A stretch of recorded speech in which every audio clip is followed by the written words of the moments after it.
நம்ம இப்போ காராமணி வடை பண்ண போகிறோம்.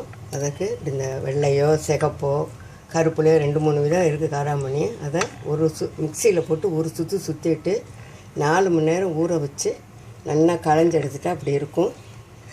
இதோட இதுக்கு வேண்டியது இஞ்சி, பச்சை மிளகாய், தேங்காய் பல்லாக கீறி வச்சுக்கணும், கருவேப்பிலை, ஜீரகம். இப்போ இந்த மாவை நல்லா அப்படி அரைச்சி மிக்சியில் அப்படி அரைச்சி வச்சுட்டு இதில் அப்படி அரைச்சி வச்சுக்கணும்.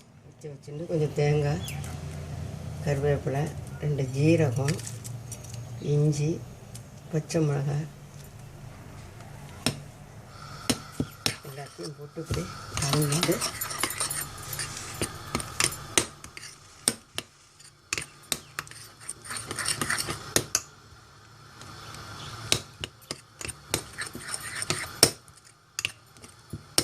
இந்த ஸ்பூன் அப்படி எடுத்து வச்சுட்டு நல்லா எண்ணெய் அப்படி காய வச்சு எண்ணெய் காஞ்சின்ட்டுருக்கு.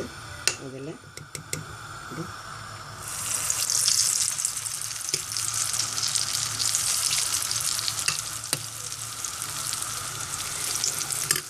இப்படி போட்டு எடுத்து நல்லா பொன்னிறமாக வேகணும்.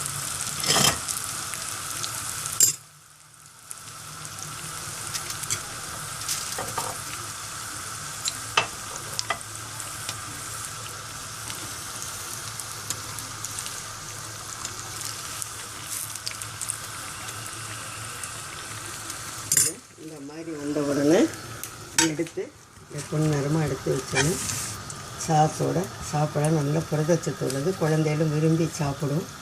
அது நல்லா இருக்கும்.